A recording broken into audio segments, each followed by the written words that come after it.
Hello, welcome to The Laughter Effect, the podcast in which we investigate and celebrate the relationship with comedy and laughter of a very special guest. And this week we have Sanjeev Kohli. Hello, Sanjeev. How are you? I'm very well. How are you? I'm very good. Thank you very much for joining us. First question, where are you? I'm in Glasgow, in the West End of Glasgow, yes. West End of Glasgow. I would give you my postcode, but we're going holiday next week, and so that... Don't tell people you're going on holiday. No, absolutely. No. We'll get straight on. Right, we'll go right back to the beginning. So, the relationship with comedy and laughter in the Kholi household. Yeah. Who made you laugh? Who made you laugh in around the kitchen table, and who made you laugh on television? Well, to be honest, I grew up in a Punjabi household. I come from a Sikh family. It's quite a loud culture. It's quite everything's loud. The food is loud, the voices are loud, the weddings are loud, and there's a lot of bants. I mean, I heard that the Punjab in Glasgow is kind of seen as the Punjabis are a good fit in Glasgow because Glasgow's the same thing. It's a lot of slagging, cutting you down, but there's a lot of warmth there as well. I remember my dad being very good at sort of reeling off jokes in company, maybe not at the dinner table, but when he had a whiskey in him and he was with his pals, he could tell jokes. My brothers were both very good at telling jokes, and there was always kind of banter around the dinner table. In terms of television, it seemed to be that it didn't matter what the comedy was, we would make a point of watching it. So it could have been something like Mind Your Language, which was horrific, but because it had brown people in it, and they were the victims, but it was still there's a guy with a turban there, so we're going to watch that. My dad loved Mind Your Language, and my dad was a very sophisticated man, but he loved Mind Your Language. He loved Ain't Off Hot Mum, which I have a different relationship with because actually, in the kind of final analysis, it was the brown people that had the upper hand. So actually, the power relationship was slightly different, even though it was Michael Bates browned up. Yeah. But then Michael Bates was someone that knew Indian culture. So there was a sort of authenticity there, but it's still a white man browned up. But it was about the British Raj in India kind of being outwitted by the locals. So, that was, even something like Love Thy Neighbour, which I think I remember watching. I think maybe I was slightly too young. You know that way where there's been so much nostalgia television, you can't remember if you're remembering a memory. Yeah. Or you're remembering Paddy McGuinness talking about it. Yeah. I do have a faint memory of Love Thy Neighbour, and having watched it since, it's like, well, actually, you're not supposed to be laughing at the racist. You're laughing with the racist. You're laughing at the racist, or you're meant to be anyway. But certainly, any comedy that came on the television, we absolutely lapped it up. And then I'm the youngest of three boys. We would tape all the comedy. So, we went from 2 channels to 3 channels to 4 channels, and I remember in my mum's attic, there's still VHS tapes full of the young ones, certainly. Yeah. Which was the game changer for me. Things like Cheers, absolutely. Love the Two Ronnies. I mean, that was something that I think my kind of love of wordplay maybe comes from the Two Ronnies. I don't know. Loved Kenny Everett. He was kind of speaking to us, and I was old enough it was anarchic enough when I was 10, 11, that it spoke to us. But certainly, as a household, we like to laugh and we like to find things to make us laugh. Was there any comedy? We spoke to a guy called Diamond Gavin, who's a TV sort of gardener, a garden designer, who's Irish, a few weeks ago. And he ended up talking about was he Irish a few weeks ago? He was Irish a few weeks ago, yes, okay, indeed. So is he on the run? What's the deal? He's Swedish now. Oh, wow. Very beautiful. Very beautiful Swede. Give him one more laugh. You've thrown me. Sorry. But no, it's okay. But he was in the during conversation, came out that a lot of the comedy he was watching was obviously it was in Ireland, and it didn't translate. It were almost precursors to Father Ted. Yes. If you like, Dermot Morgan was doing a lot of comedy in Ireland that didn't come over here, but he did. Ended up making Father Ted, which went back over there and went international. Still Game, to a certain extent, has a little bit of that, in the sense that I know loads and loads of people down here who've never heard of Still Game. And so it's ostensibly Scottish. Was there any Scottish comics or comedians programs that from your youth that I would never have heard of? Not really. I mean, it was almost there wasn't that culture of breaking Scottish acts in Scotland on the television. Certainly, I mean, the thing is that because I didn't come from a white Scottish household, so there were people like Hector Nichol who were doing very blue acts actually, or the White Heather Club, or the people like Ricky Fulton and Jack Milroy were doing stuff in the music hall years, but I couldn't access that. Yeah. So in terms of Scottish comedy, there was things like Scotch and Rye, which was maybe, have you heard of Scotch and Rye? Yeah, I've heard of Scotch and Rye. But I mean, I don't even know if and when that went on the network, but that was a very, very, my dad would make us, he would tell us to shut up. Ricky Fulton's on. He loved Ricky Fulton, and that was one of the things.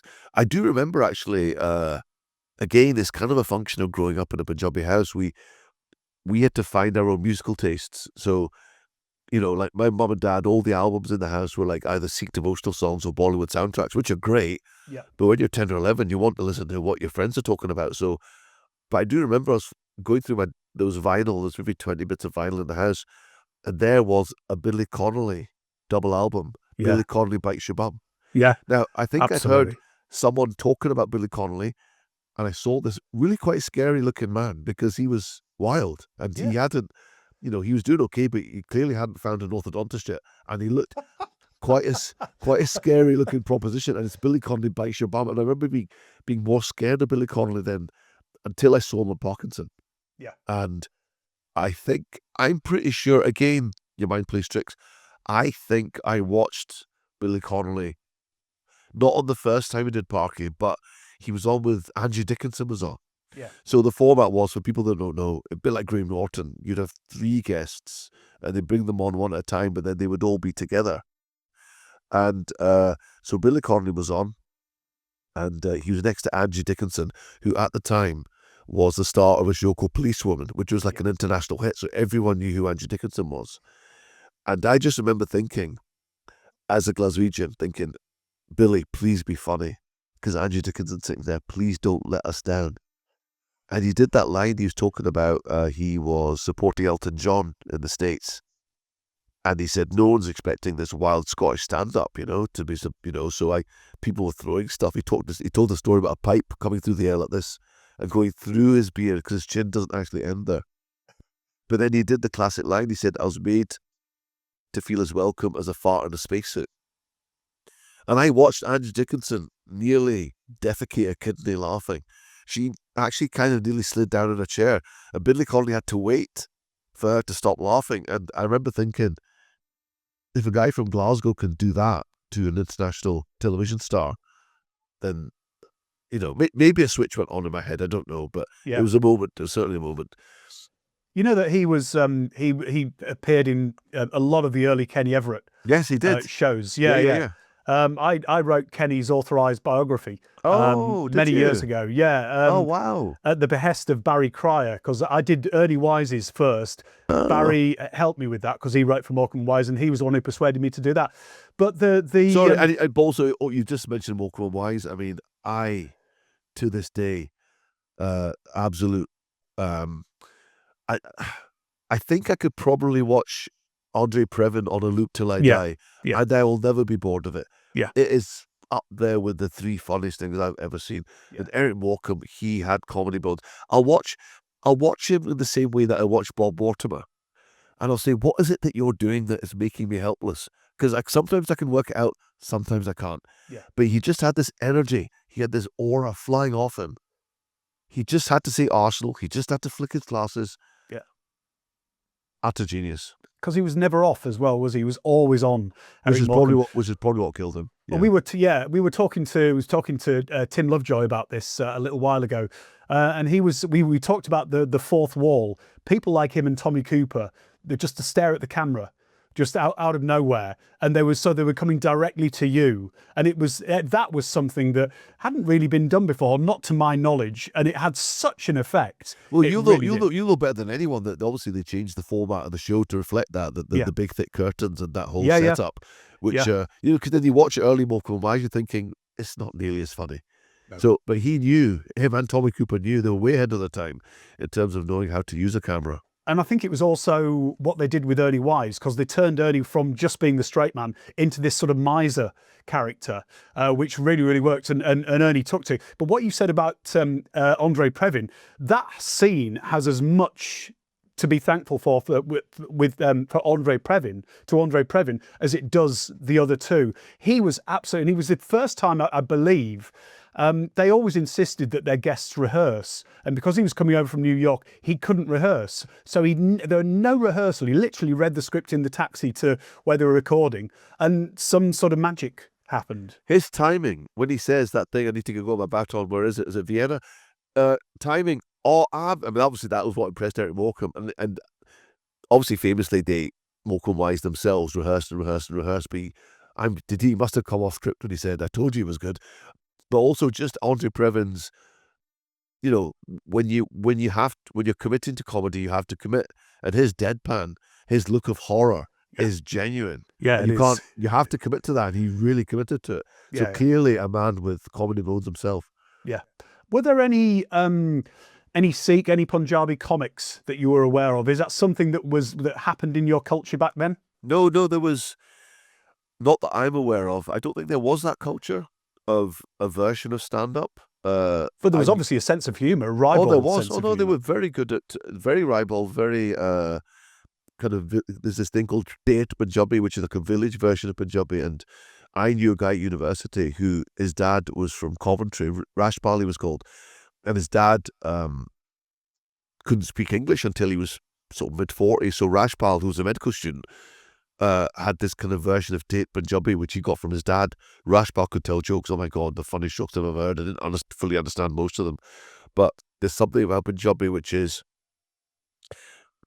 certain languages maybe lend themselves more to humour in the same way that German lends itself to being a fascist.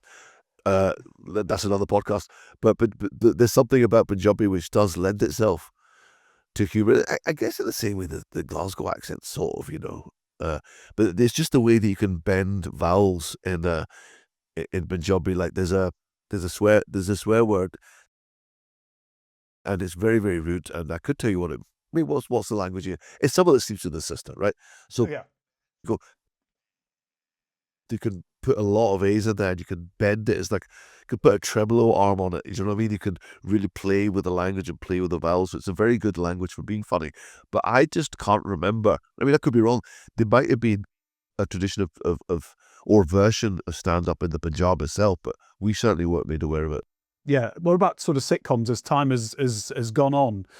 Because as you said, you've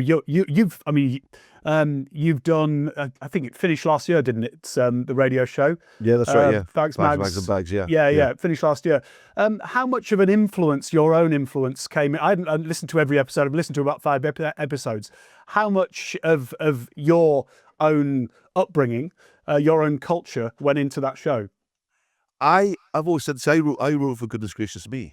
Back in the day. Oh, right. Okay. Yeah. So, and that felt to me like a moment, because what it was it started on Radio 4 before it went on to BBC 2, then BBC 1. And it was basically a generation of Asian writers and performers who had grown up on British comedy. So they'd watched The Goodies, they'd watched Python, they'd watched The Two Ronnies, they'd watched all the sitcoms we've talked about. They had those British comedy sensibilities, but they had the masala, the spice of their own upbringing. So, for example, they could do a sketch going for an English, which is a very Asian, laser-guided Asian observation, but it's a trad sketch. Or, I mean, I don't know if you're aware of a Goodness Gracious Me sketch, where they kind of do an Indian version of the parrot sketch. Yeah, So absolutely. that to me, as much as going for an English, sums up where we were at. It was and I was one of them. Yeah. A generation that couldn't wait to tell our stories. I'll give you an example. I wrote a sketch. It was called Indian MasterChef, okay? Very, very basic premise. So the idea was, how would MasterChef go down in India? And there probably is a MasterChef in India, but I was imagining how would a British that format go down. So the idea was, it was a chef, and the presenter says, so what are you going to make for the starter? I'm going to make this amazing dish that comes straight from the Mughal Empire, and it's a wood pigeon marinated in yogurt for 2 days, and asafoetida, this and that, and that sounds lovely. What's your main course? It can be an entire goat marinated for 7 weeks in a vat of yogurt and turmeric and haldi and this and that and that. And what about pudding? Fruit cocktail and tip top. Now, the observation that I was reaching for was that, in my mind, and we all know this, Indian food is like king, except for puddings. It really, really punches under its weight. So I sent that sketch to the producer, and I said, I appreciate this is a niche observation. He said, because Anil Gupta himself was dual heritage. One of his mum or his dad were Gujarati, I think, and one wasn't. He said, I'll be honest, I don't get it, but it went well with the cast. We're going to record it, and if it works, it works. It doesn't, it doesn't. And I was lucky to go to that recording, and it got this roller coaster laugh of recognition, like not just our house then, and it felt like, that again summed up that experience for me. It's like, it's a very trad sketch. It's a parody, a bare bones parody done faithfully with this observation that we're maybe giving to the outside world, if you know what I mean. What's it like as an experience, as being a writer and watching something you've written sort of come to life? Because I remember watching Eddie Braden, who had written, I remember a documentary, and the only time he would ever leave Liverpool was to go down and watch Morecambe and Wise, them record, and he would sit there, and I think he said he was absolutely terrified, but so excited, and you can see it's one of the greatest things I've ever seen. Watching him sit there crying with laughter as the two of them brought his words to life. What's it like? It's like watching your child do a ballet performance and hoping that they don't make an arse of it. I mean, because that's the thing about writing. It's like sending your child off to university. Saying, well, I've done my work. Now your other people have taken over this. Yeah. But I do remember though when, goodness gracious me, started going out on television, which would have been 98 maybe. Yeah, 98 it would have been. Yeah, definitely. So it'd been on Radio 4. So I had become a commissioned writer on the radio show. And then they commissioned more writing for me for the TV show, but they were also adapting sketches that had been on the radio. So, but they didn't tell me what they were using or what they weren't using. I had to wait to watch the show going out. And I hadn't long been seeing my now missus of 26 years. I'd been seeing her for a couple of months. And I said to her, look, I know, I'm really, really sorry. This is going to sound like such a flex and sound like such an arsehole, but is it okay if we stay in on Friday? Because there's a show that I've been writing for and I want to watch it. But I don't know if they've used any of my sketches, but I need to watch it. And she only told me a full year afterwards that she sat and watched that with me, and she laughed uproariously at every sketch in case I'd written one of them. Really? I had written the very first one, but I didn't tell her that. And it's the one about a guy called Jonathan. Again, a very simple flip, but one that we could do. And similar to Going for an English, where a white guy called Jonathan goes to work in a Delhi office and no one can pronounce his name. My name's Jonathan. Jagunathan. Jonathan. Jammu Kashmir. Jonathan. And then it gets slightly more sinister. You English people with your complicated names, you won't get very far in this company. So what is your name now? Sivaramakrishnan. So, I mean, it was, my eldest brother, Randy, everyone called him Raj. And he was a policeman. He retired a couple of years ago. And he used to go in, I can't remember where the police station was, but there was this big older lad on reception.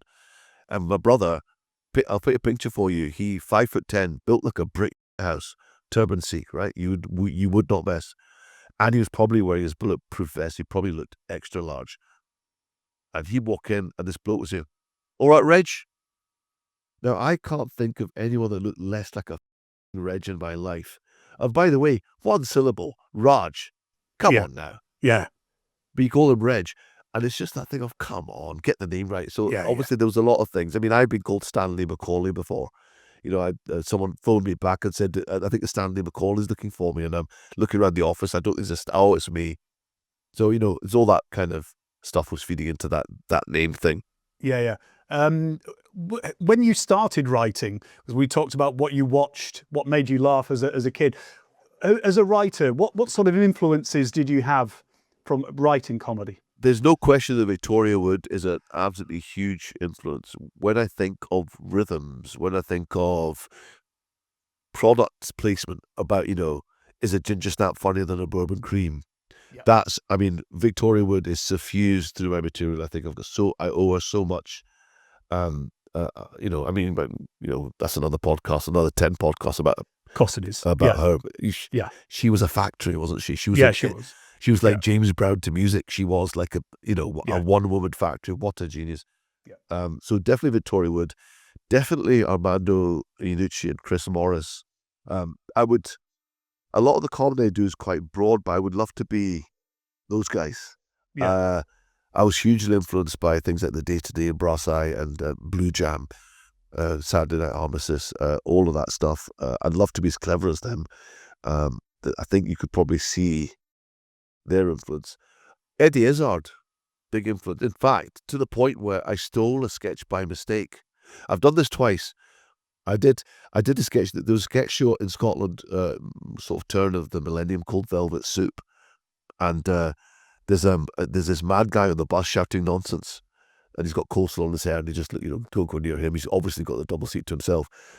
And then another mad guy comes on being really crazy, and the guy says, "Sorry, this is my booking." "Oh shit, yeah, sorry, wrong bus." So the idea is these guys are commissioned, right? I thought it was a genius idea. It was a genius idea because Eddie Izzard had that idea, and he'd done it as a kind of throwaway bit in his routine in the Ambassadors gig in '93. So that got into a hard drive, and then I'd forgotten. And the same with Fry and Laurie, but again, huge influence. I did a sketch about a series of, this was for Chewing the Fat, which was the precursor of Still Game. Yeah. But we're still on the radio at this point. And I'd written some sketches. It was a series of chat show formats. I can't remember what the first one was.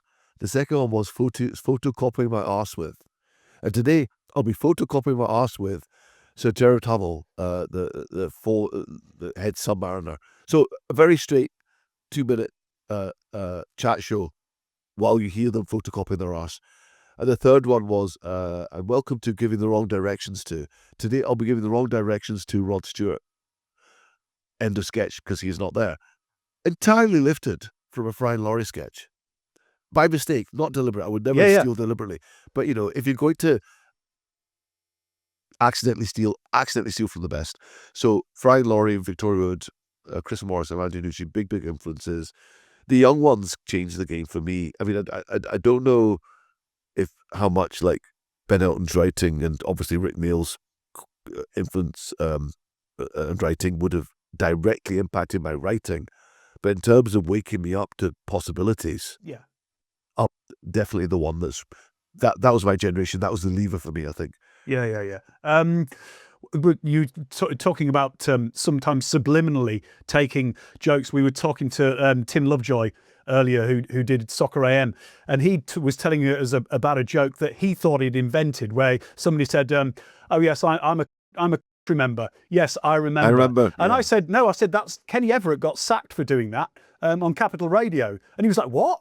And he thought, not in a bombastic sort of way, but he just said, "I genuinely thought I'd come up with that." Wow. And so he must have subliminally listened to him say that. And I think it was on Capital Radio when it was still just in London back in the early 80s. Well, if it's any comfort to him, one of my favorite stand-ups, Stephen Wright, the really lugubrious American guy. Yeah. Again, probably an influence. And he did that brilliant line, "It's a small world, but I wouldn't want to paint it." Chick Murray had done it. Really? Chick Murray had done it. Yeah, Chick Murray had done that line 20 years previously. And Chick Murray, another absolute genius. Yeah, Billy Connolly's hero, isn't he? Yeah. And you watch Chick Murray now, and I urge you to do it. Yeah. He'd be ahead of his time now. It's Yeah. like I've only recently discovered Mitch Hedberg. I don't know if you know his work. No, I don't. He passed away, American stand-up. He does these amazing one-liners, but there's a real affection to what he does. I don't know what it is. There's a lovely energy to him. You just want to like him. And he's also very funny. He does this line, he says, "I used to do drugs. I still do drugs. I also used to," which I think is genius. I said, I saw wino with a bunch of grapes. I said, "Dude, you gotta wait. I like rice. I like to have 10,000 of the same thing." I think he's wonderful. And Chick Murray, you watch his stuff now, genuinely it would feel very, very modern. Yeah. When you're writing, and you talked about influences and things that get picked up, Do you know when you've actually created, so you just think this is me, is your own style of humour? Completely. I think, and I say this to anyone that, that starts out writing, you will be heavily influenced and you will write out your influences. What will happen is, I think you become a new prism. So, yes, you will probably recognize Victoria Wood, Eric Morecambe, Chris Morris, Fry Laurie, Eddie Izzard. But the thing that it becomes something other, I think. Yeah. And I think, so I write with Donnie McCleary, who I've written with. I call him my writing wife because I met him 3 months before I met my actual wife. And we've been kind of, I guess, honing a house style. I mean, I've always said about Fags, Mags and Bags, you might love it, you might really hate it, but no one else could have done it, I think. Yeah. I think we've arrived at a house style, and it's all those influences definitely are in there, but I do think that we found it, and that wasn't an accident. That was from us writing on other shows. We used to write a show and perform a show called Shredded Week, which was a listing show on Radio Scotland. I mean, it was a listing show. It was actually a sketch show dressed up as a listing show because we would review things in character. Right. So, for example, Donnie would do a soaps roundup as Emperor Palpatine from Star Wars. And finally, Hollyoaks, wipe them out, all of them. And then we would do a book review, both as Tom Paulin, the irascible book reviewer on The Late Show. I wanted to like the Harry Potter franchise, but I kidded. I just kidded. He was always that guy. He had to take the contrary view. Yeah. We would do an arts roundup as a pair of Neds. Now, Neds are basically the Scallies of Glasgow. Yeah. They talk like this, their nose like this, and they wear trackies. Today we are reviewing Our Bad Man at the Tall Theatre. That was Pash. So we're doing character stuff, really, and writing comedy, but actually doing reviews. So you could listen to the show, hopefully have a laugh, but also say, well, I'm going to watch that film, go read that book, and go to that play. And then we went on to do a show called Lunchtime Tonight, which was a spoof. I mean, it was heavily influenced by the day-to-day because I was never not going to be influenced by Chris Morrison or Andy Nucci. But we were having more of a go probably at Scottish lifestyle and news shows rather than straight-ahead news. I mean, there was that element of news, but there's also kind of lifestyle-y stuff. And that was, I think, where we found this house style. And Donnie has pretty much a similar influences to me. That's why we got writing together. We had Weekending. Do you remember Weekending? Yeah. It used to occasionally come to the provinces, and it came to Glasgow at the BBC down the road. And I'd not long started. I was a radio presenter that became a comedy writer, so I'd not long been writing at this point. And the producer had got together writers he'd worked with. So he'd got together these 12 writers, and they all looked really bitter. They'd all come from the lunch break at the bank they worked at, and really protective of their work. Donnie seemed like a friendly guy. Got chatting to him. He loved the young ones. He loved Python. I thought, okay. And then we just started writing the next week. I kind of found my boy there. I can't remember what your question was, but it was I've forgotten because I was thinking about the next question. Let's go. Yeah. Is there a genre of comedy that you don't respond to? I used to be as a kid, bizarrely, I used to hate slapstick. I love Laurel and Hardy and Chaplin, etc. now, but I used to tolerate Harold Lloyd when I was a kid, but that was about it. But what about you? I think that I loved all that stuff because Harold Lloyd, was it on a Friday? On a Friday, it used to be Monkey and Harold Lloyd, I think. Yeah. And I used to really, maybe because I loved it because it was Friday. I don't know which way around that was, but I do remember liking it. And then always liking Laurel and Hardy. I was never that big on Charlie Chaplin, to be honest, but I really liked Laurel and Hardy. And then I think when I became a comedy writer, and I knew I was always more verbal than physical as a writer and then as a performer. Also, at that time, I was heavily into like Blue Jam and things. I think I wanted to be a bit more subversive and a bit darker. And I probably said, yeah, all that stuff shite. It's only, I want to go dark, like a lot of people at the time did. And then I had kids as well. And it's funny, like, goofing about and doing silly walks for your kids, it unlocks that again. Yeah. I think I got into physical comedy again, really stupid slapsticky stuff. Yeah. I mean, the thing that I love, the thing that makes you laugh the most now, actually, and this is embarrassing to admit this, is that if I'm doom scrolling the thing that makes me laugh the most is people getting frights, people getting scared, and making shapes with their body that they wouldn't normally make, and losing their dignity for that. Yeah. There's a brilliant one of a woman walking about, and she gets scared. She becomes a velociraptor for a second, Yeah. and then pees herself laughing at the fact that she was a velociraptor. And it brings me untold joy. And as a comedy writer, I'm thinking, I sweat cobs trying to craft, trying to sculpt, finely honed comedy. Yeah. That'll be funnier than anything I ever write. Or a fart in the dark will always be funnier than anything I ever write. And I think that kind of more childlike, childish humor, I think I rediscovered having kids. I mean, my youngest is 19 now, but, spending your days sometimes trying to make them laugh. And they're not going to laugh at a Fry and Laurie sketch until they're a bit older. Yeah. But, I mean, very, very telling, actually. My favourite probably hour or thereabouts of comedy is An Audience with Billy Connolly. Yeah. Which I'm sure everyone's watched that, I think. Of course, An Audience with Kenneth Williams, Victoria Wood, Billy Connolly, Barry Humphries. Yeah. But for me, Billy Connolly, that one is the apex of him, which makes me just the apex of everyone, right? Yeah. And I remember I wanted my kids to watch it, but I delayed because I didn't want them not to like it. I thought, if they don't like this, we have a problem. I might have to farm them out to social services. Genuinely, I cannot share a house with someone that does not like this, right? Yeah. Was it genuinely a nervous moment when you actually sat down and watched it? Because it's that generational thing. It's like, the way we just start feeling old. Oh, my kids don't like the things I like. You play them Public Enemy and they're like, and? Yeah. What? So, it's that moment, right? And I stress I haven't actually done that with my kids. So, but with Billy Connolly, I think I was sitting like that, watching their reaction, a bit like, you'll know better than me, did Eric Morecambe used to make his kids watch his shows and watch their reaction? Yeah, he would constantly try out new gags on them and stuff like the Tom Jones one. Yeah.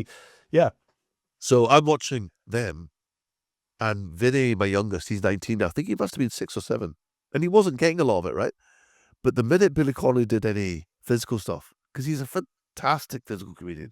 Yeah. So when he does the incontinence pants, or when he does this thing where buying stuff in the Sunday papers, you could buy these dog bags. It's a bag you put the dog in, and you can get a wee one for your budget. And he did this mime with a budget. He just did that. He literally just did that with his arms.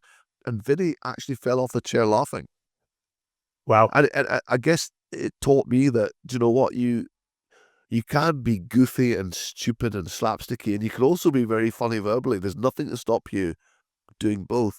One of my favourite Fry and Laurie sketches is Stephen Fry's playing the cop, and Hugh Laurie thinks had his car stolen, and he goes to make a report, and Hugh Laurie's already quite kind of world weary, and Stephen Fry says, "Okay, well, let's get your name," and he said, he does a dance for the. He says, "Sorry, that's my name. But how are you spelling that?" And it's actually NIPPL -E. Oh, it's nipple.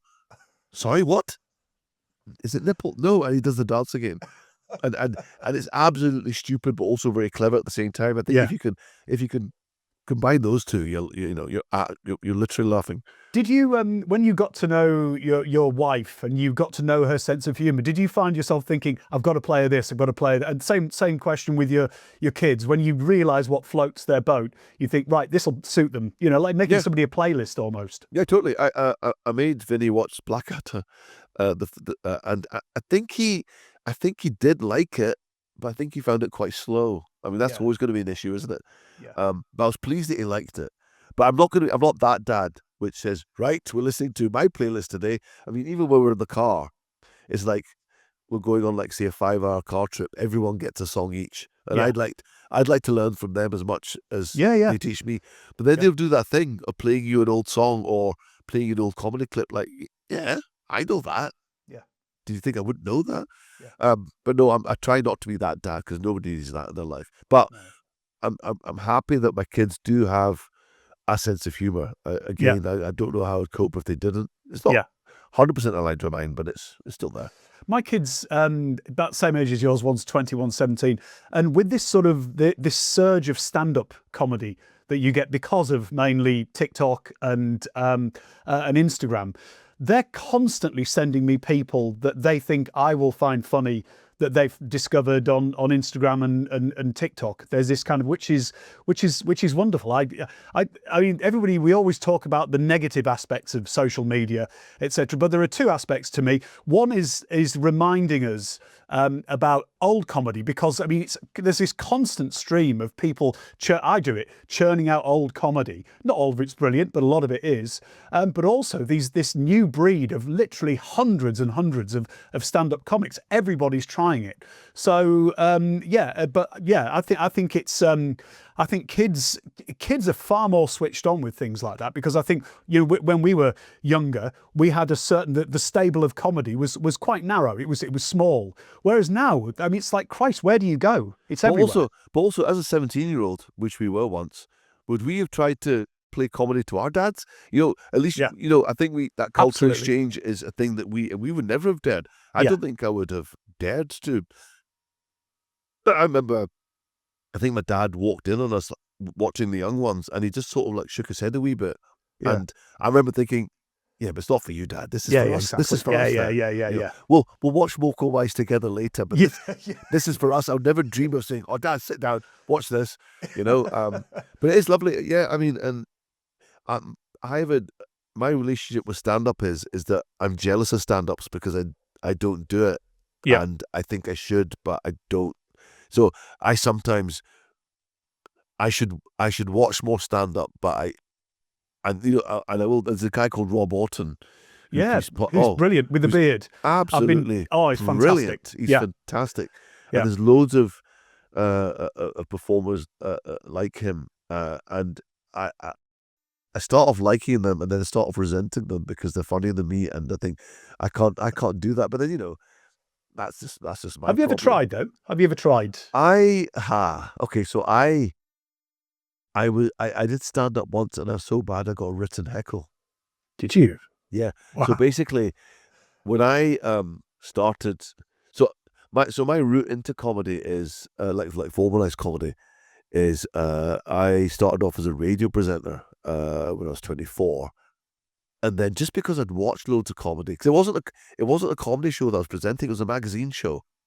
But because I'd watched loads of comedy, I just put little jokes in the script. I mean, no one was listening to the show. I was amusing myself and the producer, and it got noticed.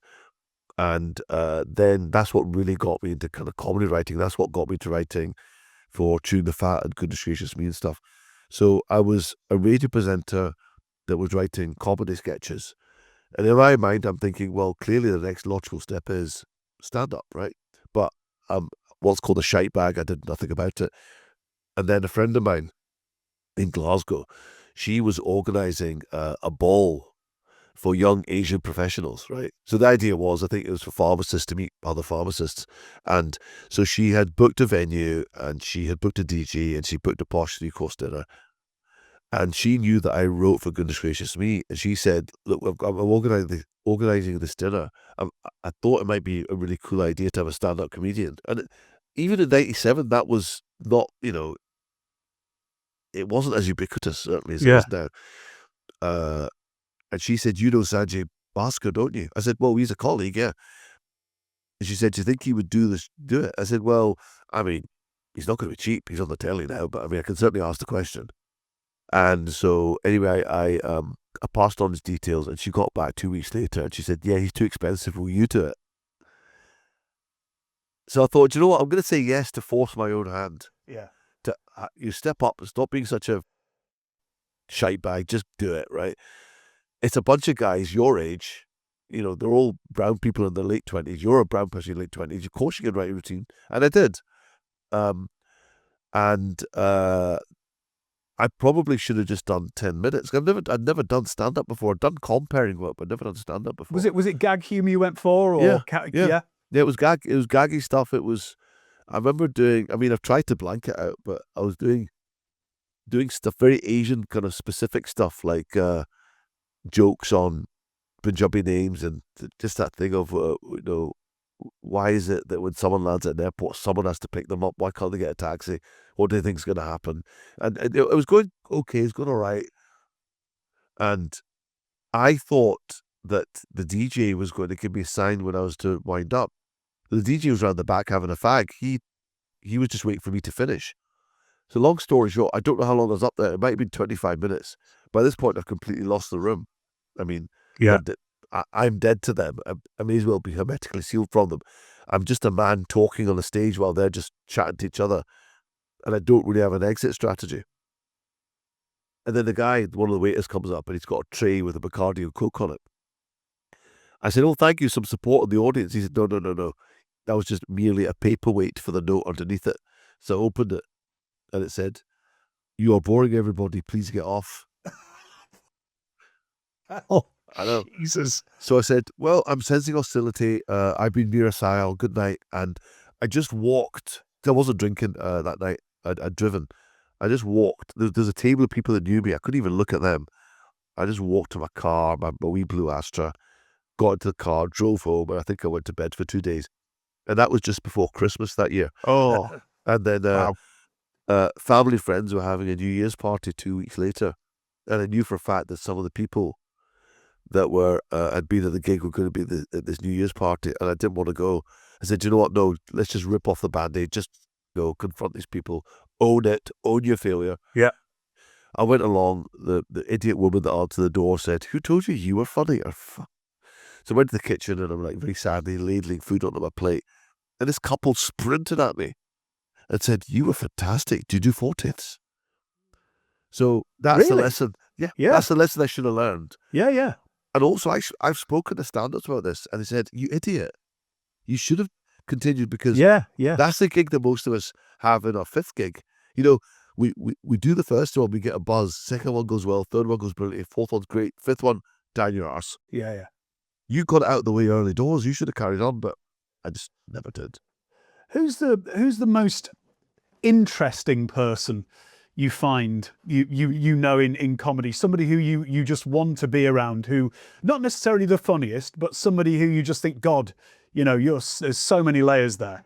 Well, I'm quite lucky that Donnie McLeary, who I write with, is one of the funniest people on the planet and Yeah. criminally underused. He sees all the comedy angles, all of them. He's very, Yeah. very bright, very well read, big into science fiction, but just funny in every way you can imagine. So I'm quite lucky to have that, and he causes me to raise my game, I suppose.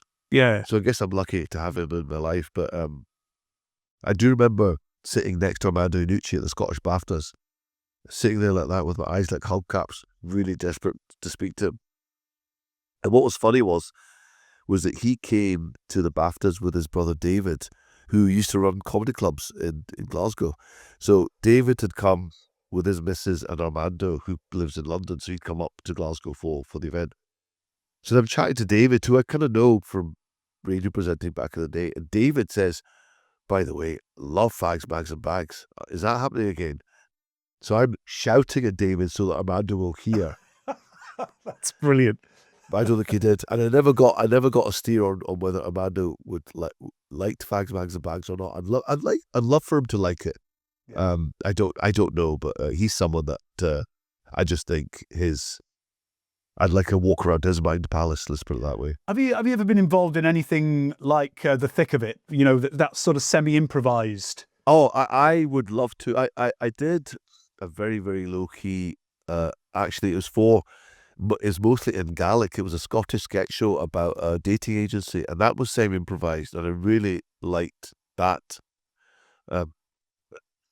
And I think, yeah, I would love to do more of that kind of thing, because I think, that way where it's not that I'm not a fan of it, but sometimes when something just sounds written, Yeah.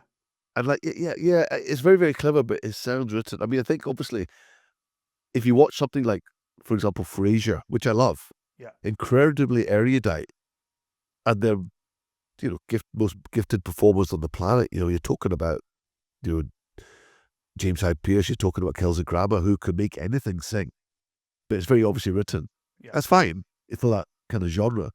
But when you hear something that is much more conversational and feels like more authentic because it probably was either fully or semi-improvised, Yeah. I'm really into that stuff. So Yeah. I would love to do more of it, for sure. I found out the other day that Frankie Howard's stuff, everything he wrote was written. So all the misses, every remark, every sort of utterance scripted. Yes, Which is yes. yeah, Which is no idea. Yeah. And like I'd heard that about. I mean, again, you'll know better than me. The Morecambe and Wise, did they never went off script, or did they? Very, very rare. I mean, Yeah. you know when they did, because they would make a joke out of it. I can't think of an example. There are a couple of famous ones, but they were as rare as hen's teeth. But the skill in being able to make it feel real for an audience, I mean, that is the skill. But I'd love to do more improvised stuff. But that's like the thick of it. Yeah, I did. I would dearly have loved to be in the thick of it. Yeah, and I know people that have been in the thick of it. I did audition for Four Lions. Did you? Yeah, I did. Which role?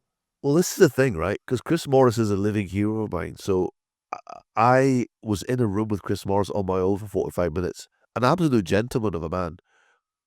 I don't remember a huge amount about it, though. I think I was reading for the lead.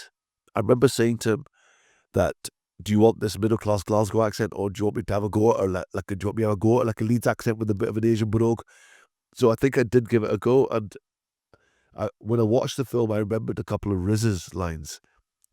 But no one in the world should have got that part, apart from Riz Ahmed. So. Yeah. Absolutely. And also, my missus said to me, I don't want you playing a terrorist. I said, but it's Chris Morris. He said, I know, but I don't want you playing a terrorist. I said, but it's Chris Morris.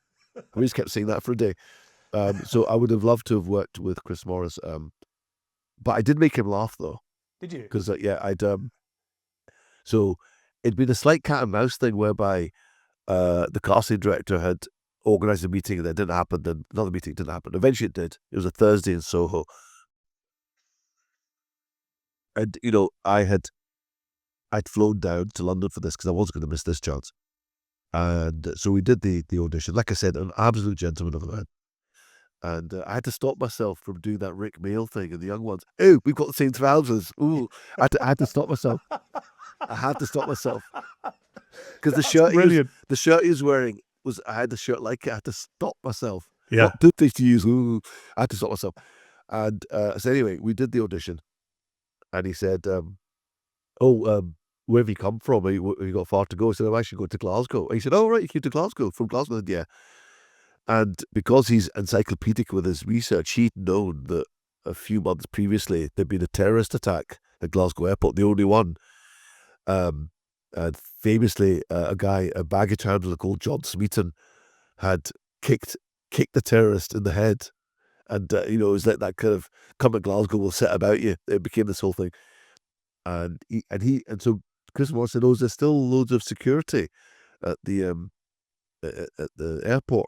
And I don't know where it came from. I said, yeah, the only vehicle they let in was a Febreze lorry because to get rid of the smell of burnt hair.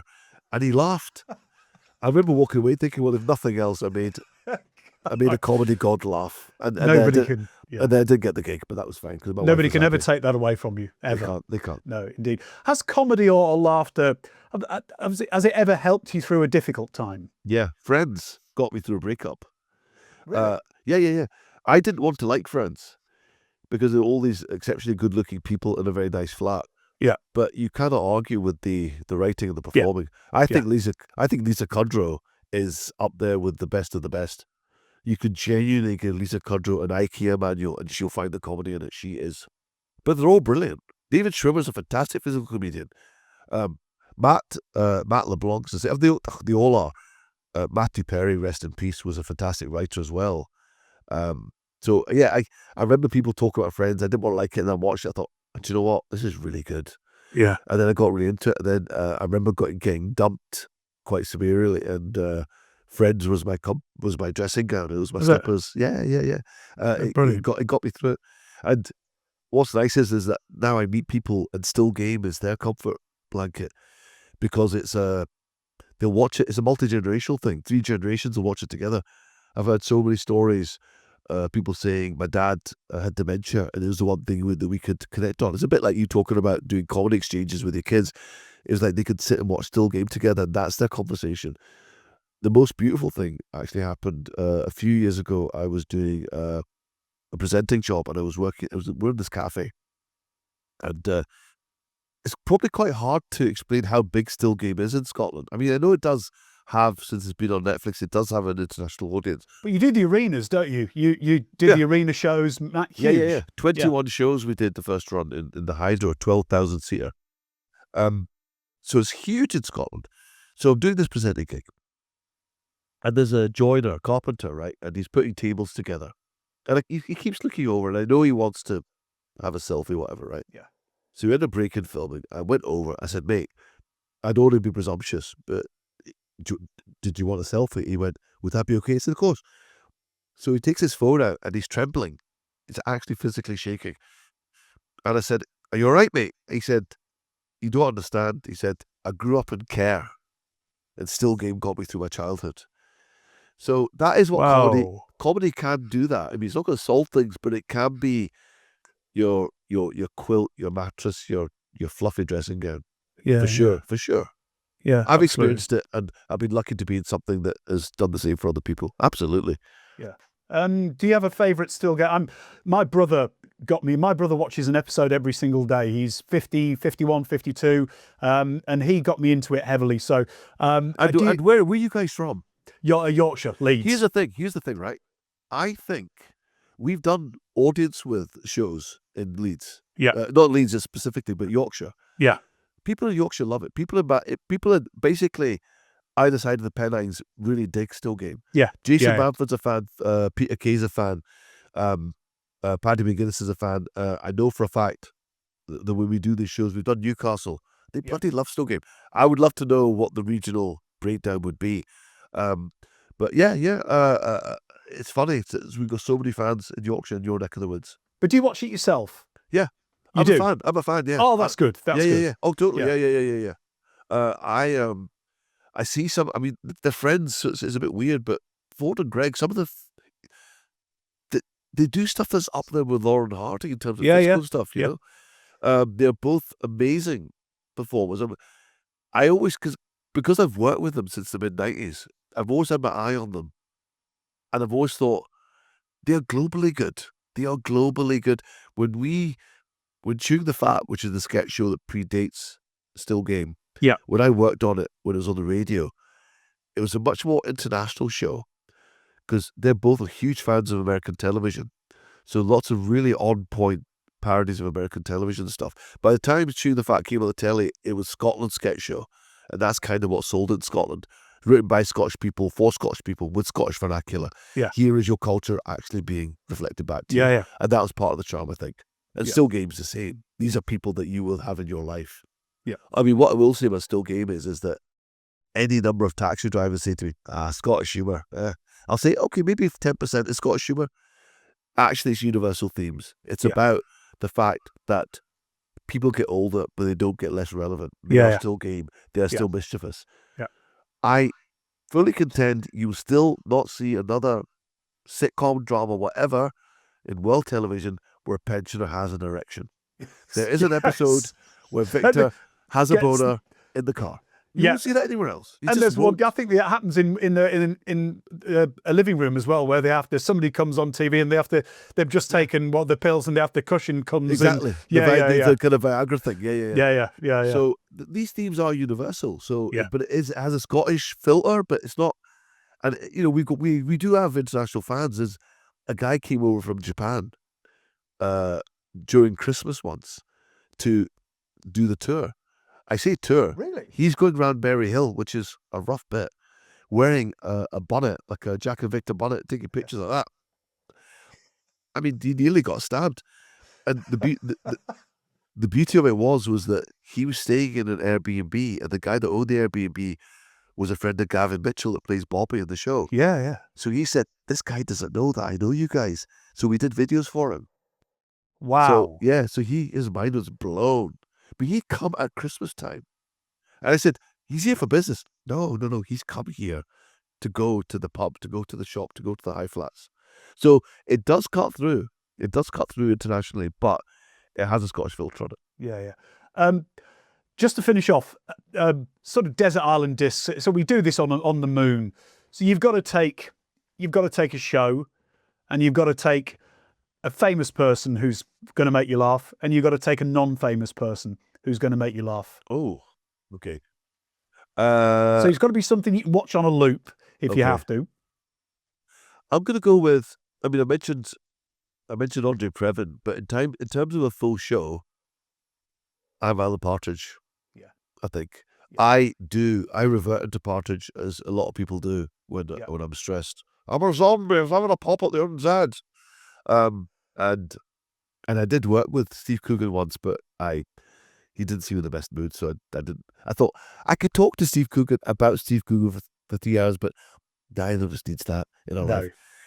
So no, let's not do that. Which is your favourite period of Partridge? Because I love the new writers, what they're doing. I think it's absolutely sublime. I really do. It's almost like unusually pure. Yeah. You hear about unusually pure heroin that kills kids. Yeah. Unusually pure Partridge that the Gibbonses have brought to the North Norfolk Digital and all that stuff. Yeah. Yeah. But I'm always going to have a fondness for the first season of Alan Partridge. Like, when you talk about improvisation, you've got Steve Coogan and Chris Morris talking about plums with beaks and all that stuff. I mean, that to me is like, oh my God, it's a bit like when John Cleese showed up at the Goodies. It's like, oh. Yeah. So that Alan Partridge, I think, would be the one I would take. And just a wee add-on of Andre Previn, just as a wee kind of a wee condiment, if you will. We'll give you everything. We'll give you the whole pantheon of Partridge. Okay. You've got the lot. You can take the lot. A pantheon of Partridge. The pantheon, indeed. So, non-famous person. Oh, Donny. My Donny, right partner. yeah. Of course. I mean, he should be famous. Yeah. But yeah, he just has it. He's just a funny man in every way imaginable. So, taking Donny with me. Yeah. My missus is a very, very funny person as well. Can I take them both? Yeah, of course you can. Okay, she's very funny. She makes me laugh. So yeah. And famous person. Actually, have you ever met somebody famous who you didn't expect to be funny but turned out to be funny? Say, I don't know, a well-known, an eminent scientist or something like that. I don't know. I mean, do you know who surprised me how funny he was? Is Michael Bublé. He's a funny man. Yeah. My favorite quality in any human being is self-awareness. Yeah. Know thyself. Yeah. Yeah, know thyself. And he knows what he is. He's actually incredibly talented. It's not my cup of tea, but he's a very talented boy. Yeah. But also he knows what his audience is, and he's a very funny, naturally funny kind of guy. Yeah. A bit like, for ages I didn't want to like Robbie Williams because he felt cocky.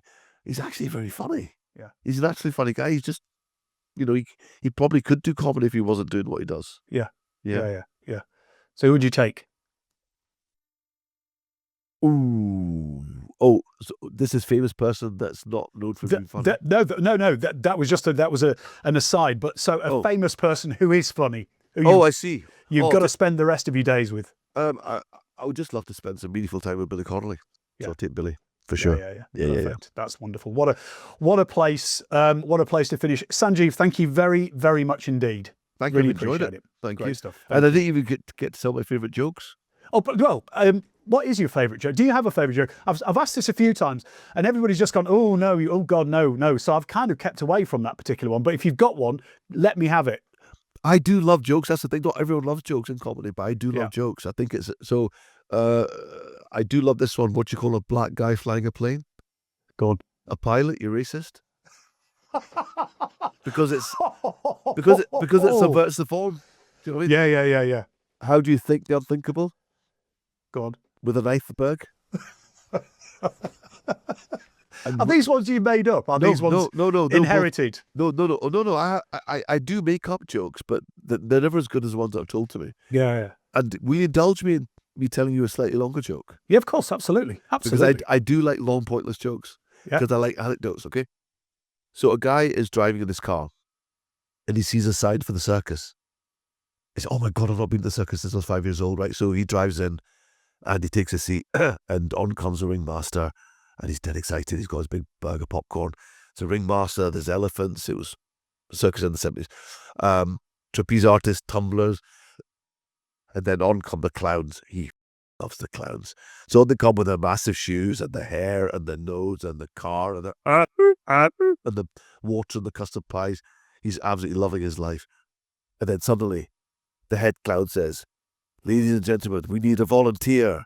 And the lights go whizzing around. He's like, pick me. Ka-choo. The light goes on him. And the head clown says, "Ah, sir, are you the front end of a donkey?" He says, "No."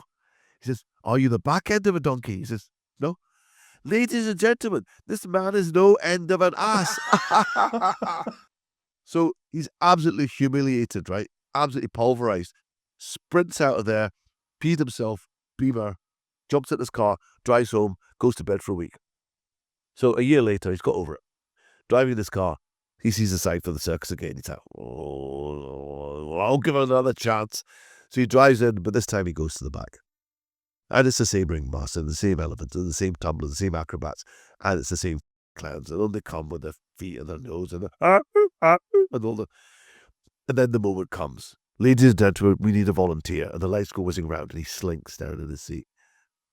But the lights find him again. So he stands up like this.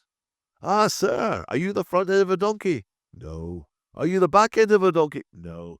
"Ladies and gentlemen, this man is no end of an ass." Ah, ha, ha. So he gets in his car and he drives home. Now, he's been working at a firm for 15 years. So he takes voluntary redundancy, right? Gets a 20 grand cash payout. He cashes in his 2 ISAs and he flies to Geneva and he enrolls in the University of Humour, which for the purpose of the joke is located in Geneva. It's a 3-year course. It's all self-funded, but he's got the money. And because he's so motivated, he is the best student that this University of Humour has ever had, right? So first year, best student I've ever had. All the paper scores, all the practicals, nails it all. Second year, the best. Third year, oh my God. He graduates with a first-class honour in humour with distinctions in lituity, sarcasm, overstatement, slapstick, storytelling. Every single speciality, he's nailed it, right? So flies back to Scotland looking for the circus. And he finds it. They're still constructing it. He sits there, waits patiently.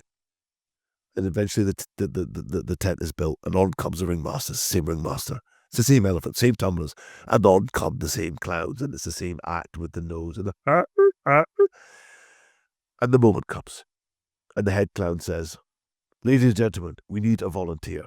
And he stands on his chair like this. "Come on now." And the lights go whizzing around, and they fix on him. He's like that. And the head clown says, "Ah, sir, are you the front end of a donkey?" He says, "No, you're in those."